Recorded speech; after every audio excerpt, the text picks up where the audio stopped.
Mesdames et messieurs, bonjour. Parlons éducation en levée de rideau de cette revue de presse. Le journal L'événement du jour s'intéresse à l'enseignement technique et professionnel en Afrique et dit que le Parlement béninois propose la création d'un fonds de développement. Cybercriminalité au Bénin, le routier dans sa livraison du jour nous apprend que la criette enregistre une forte hausse des dossiers traités. Depuis 2018, le journal rapporte que la rentrée solennelle de la Cour de répression des infractions économiques et du terrorisme, CRIET, s'est tenue le mercredi 9 octobre 2024. Au cours de cette cérémonie, le procureur spécial Mario Metonou a présenté un bilan des actions menées par la juridiction. Depuis sa création en 2018, la CRIET a traité 1956 dossiers liés à des faits de cybercriminalité.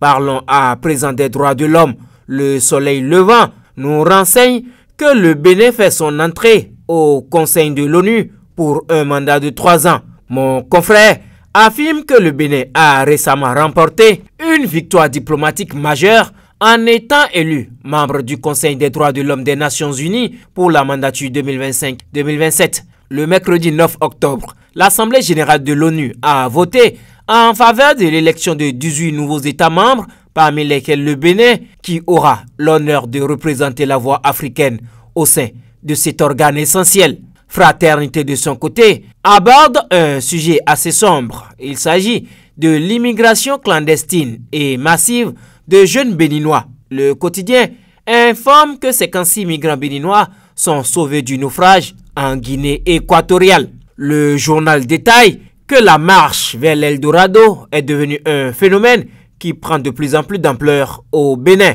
Presque absent sur la liste des migrants clandestins il y a quelques années, les Béninois se comptent désormais par centaines, et ceci malgré les efforts dans la gouvernance du Bénin, avec des facilités à lancer par soi-même des entreprises. Fin de cette revue de presse.